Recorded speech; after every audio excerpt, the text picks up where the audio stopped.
Hey everybody, this is Mike here with the library of Dyslexia@gmail.com. Coming back at you again with that Rene Descartes.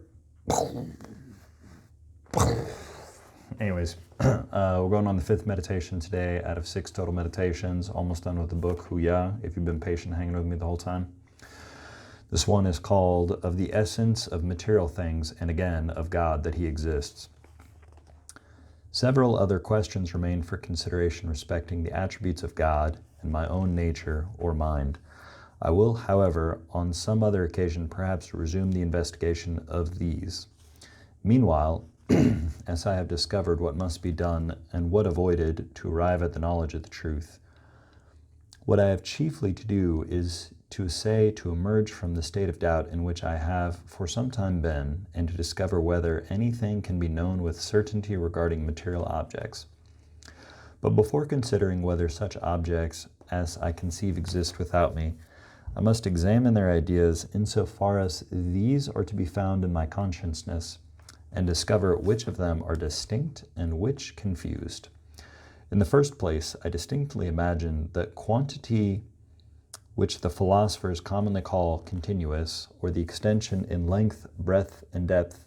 that is, in this quantity, or rather in the object to which it is attributed. Further, I can enumerate it in many diverse parts, and attribute to each of these all sorts of sizes, figures, situations, and local motions, and in fine, I can assign to each of these motions all degrees of duration. And I not only distinctly know these things when I thus consider them in general, but besides, by a little attention, I discover innumerable particulars respecting figures, numbers, motion, and the like, which are so evidently true, and so accordant with my nature, that when I now discover them, I do not so much appear to learn anything new, as to call to remembrance what I before knew, or for the first time to remark what was before in my mind, but to which I had not up until now directed my attention. And what I here find of most importance is that I discover in my mind innumerable ideas of certain objects, which cannot be esteemed pure negations, although perhaps they possess no reality beyond my thought, and which are not framed by me, though it may be in my power to think, or not think them, but possess true and immutable natures of their own. As, for example, when I imagine a triangle, although there is not perhaps and never was in any place in the universe apart from my thought one such figure, it remains true, nevertheless, that this figure possesses a certain determinate nature, form, or essence, which is immutable and eternal, and not framed by me, nor in any degree dependent on my thought, as appears from the circumstance that diverse properties of the triangle may be demonstrated. That it is 3 angles are equal to 2 right, that its greatest side is subtended by its greatest angle, and the like, which, whether I will or not, I now clearly discern to belong to it, although before I did not at all think of them, when for the first time I imagined a triangle, and which accordingly cannot be said to have been invented by me. Nor is it a valid objection to allege that perhaps this idea of a triangle came into my mind by the medium of the senses, through my having seen bodies of a triangular figure, for I am able to form in thought an innumerable variety of figures, with regard to which it cannot be supposed that they were ever objects of sense, and I can nevertheless demonstrate diverse properties of their nature, no less than of the triangle, all of which are assuredly true, since I clearly conceive them. And they are therefore something, and not mere negations, for it is highly evident that all that is true is something, truth being identical with existence. And I have already fully shown the truth of the principle, that whatever is clearly and distinctly known is true. And although this had not been demonstrated, yet the nature of my mind is such as to compel me to assert to what I clearly conceive while I so conceive it. And I recollect that even when I strongly adhered to the objects of sense, I reckoned among the number of the most certain truths those clearly conceived relating to figures, numbers, and other matters that pertain to arithmetic and geometry, and in general to the pure mathematics. But now, if because I can draw from my thought the idea of an object, it follows that all I clearly and distinctly apprehend to pertain to this object does in truth belong to it, May I not from this derive an argument for the existence of God? It is certain that I, no less, find the idea of God in my consciousness, that is, the idea of a being supremely perfect, than that of any figure or number whatever. And I know with not less clearness and distinctness that an actual and eternal existence pertains to his nature, than that all which is demonstrable of any figure or number really belongs to the nature of that figure or number.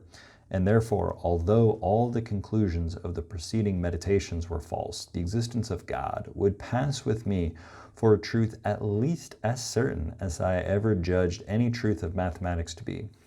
Although indeed such a doctrine may at first sight appear to contain more sophistry than truth. For, as I have been accustomed in every other matter to distinguish between existence and essence, I easily believe that the existence can be separated from the essence of God, and that thus God may be conceived as not actually existing.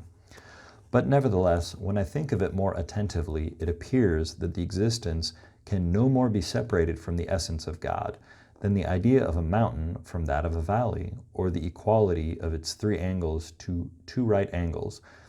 from the essence of a rectilineal triangle, so that it is not less impossible to conceive a God, that is, a being supremely perfect, to whom existence is a wanting, or who is devoid of a certain perfection, than to conceive a mountain without a valley.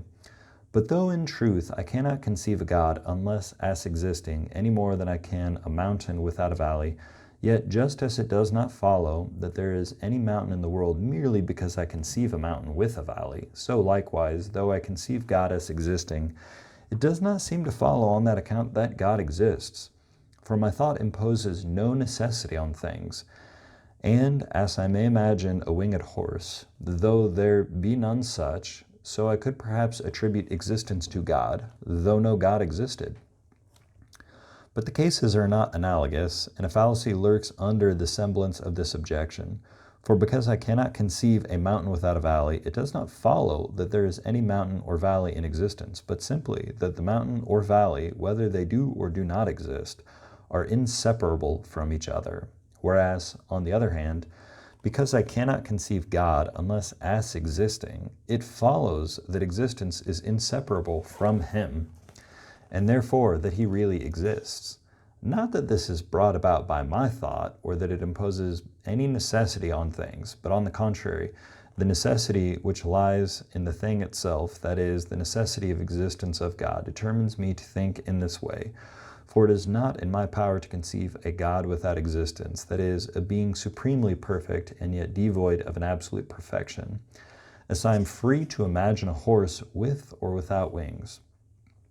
Nor must it be alleged here as an objection that it is in truth necessary to admit that God exists after having supposed him to possess all perfections, since existence is one of them, but that my original supposition was not necessary, just as it is not necessary to think that all quadrilateral figures can be inscribed in the circle, since if I supposed this, I should be constrained to admit that the rhombus, being a figure of four sides, can be therein inscribed, which, however, is manifestly false. This objection is, I say, incompetent. For although it may not be necessary that I shall at any time entertain the notion of deity, yet each time I happen to think of a first and sovereign being, and to draw, so to speak, the idea of him from the storehouse of the mind, I am necessitated to attribute to him all kinds of perfections, though I may not then enumerate them all, nor think of each of them in particular. And this necessity is sufficient, as soon as I discovered the existence is a perfection, to cause me to infer the existence of this first and sovereign being, just as it is not necessary that I should ever imagine any triangle, but whenever I am desirous of considering a rectilineal figure composed of only three angles, it is absolutely necessary to attribute these properties to it, from which it is correctly inferred that its three angles are not greater than two right angles, although perhaps I may not then advert to this relation in particular. But when I consider what figures are capable of being inscribed in the circle, it is by no means necessary to hold that all quadrilateral figures are of this number. On the contrary, I cannot even imagine such to be the case, so long as I shall be unwilling to accept in thought aught that I do clearly and distinctly conceive, and consequently, there is a vast difference between false suppositions, as is the one in question, and the true ideas that were born with me, the first and chief of which is the idea of God. For indeed, I discern on many grounds that this idea is not factitious depending simply on my thought, but that it is the representation of a true and immutable nature. In the first place, because I can conceive no other being except God, to whose essence existence necessarily pertains. In the second, because it is impossible to conceive two or more gods of this kind, it is being supposed that one such God exists, I clearly see that he must have existed from all eternity, and will exist to all eternity. And finally, because I apprehend many other properties in God, none of which I can either diminish or change. But indeed, whatever mode of probation I in the end adopt, it always returns to this, that it is only the things I clearly and distinctly conceive which have the power of completely persuading me. And although of the objects I conceive in this manner, some indeed are obvious to everyone, while others are only discovered after close and careful investigation, and are not esteemed less certain than the former. Thus, for example, to take the case of a right-angled triangle, although it is not so manifest at first that the square of the base is equal to the squares of the other two sides, as that the base is opposite to the greatest angle, nevertheless, after it is once apprehended, we are as firmly persuaded of the truth of the former as of the latter. And with respect to God, if I were not preoccupied by prejudices, and my thought beset on all sides by the continual presence of the image of sensible objects, I should know nothing sooner or more easily than the fact of his being. For is there any truth more clear than the existence of the Supreme Being, or of God, seeing it is to his essence alone that the necessary and eternal existence pertains? And although the right conception of this truth has cost me much close thinking, nevertheless at present I feel not only as assured of it, as of what I deem most certain, but I remark further that the certitude of all other truths is so absolutely dependent on it, that without this knowledge it is impossible ever to know anything perfectly. For although I am of such a nature as to be unable, while I possess a very clear and distinct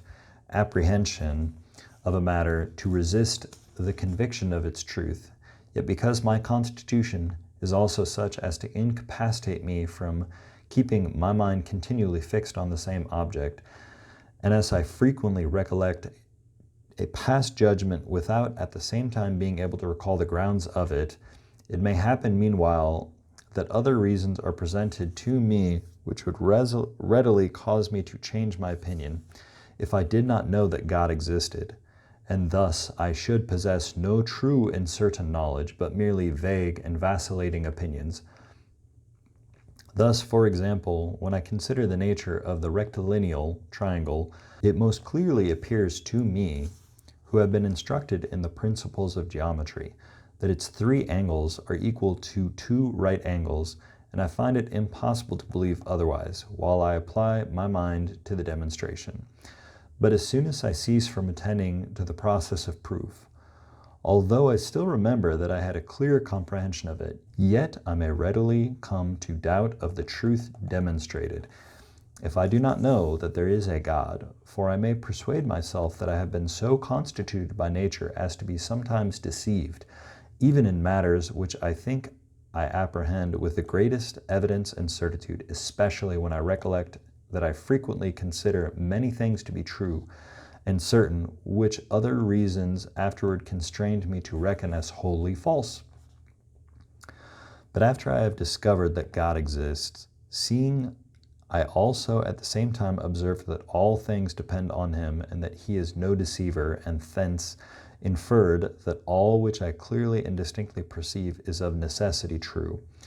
Although I no longer attend to the grounds of a judgment, no opposite reason can be alleged sufficient to lead me to doubt of its truth, provided I only remember that I once possessed a clear and distinct comprehension of it. My knowledge of it thus becomes true and certain, and this same knowledge extends likewise to whatever I remember to have formerly demonstrated, as the truths of geometry and the like. For what can be alleged against them to lead me to doubt of them? Will it be that my nature is such that I may be frequently deceived, but I already know that I cannot be deceived in judgments of the grounds of which I possess a clear knowledge? Will it be that I formerly deemed things to be true and certain, which I afterwards discovered to be false? But I had no clear and distinct knowledge of any of those things, and being as yet ignorant of the rule by which I am assured of the truth of a judgment, I was led to give my assent to them on grounds which I afterward discovered were less strong than at the time I imagined them to be. What further objection, then, is there? Will it be said that I perhaps am dreaming, an objection I lately myself raised, or that all the thoughts of which I am now conscious have no more truth than the reveries of my dreams? But although in truth I should be dreaming, the rule still holds that all which is clearly presented to my intellect is indisputably true. And thus I very clearly see that the certitude and truth of all science depends on the knowledge alone of the true God, insomuch that before I knew him I could have no perfect knowledge of any other thing. And now that I know him, I possess the means of acquiring a perfect knowledge respecting innumerable matters, as well relative to God himself and other intellectual objects as to corporeal nature, insofar as it is the object of pure mathematics, which do not consider whether it exists or not. That brings a close to the fifth meditation by Rene Descartes. It's been fun. Hope you guys have a good day. Please send any questions, any topic requests, email them or put them in the comments below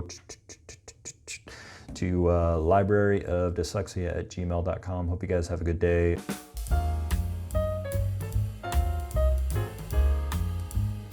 Yeah, Descartes, he talked a lot about triangles. He really had a thing for triangles, like triangle file or something like that.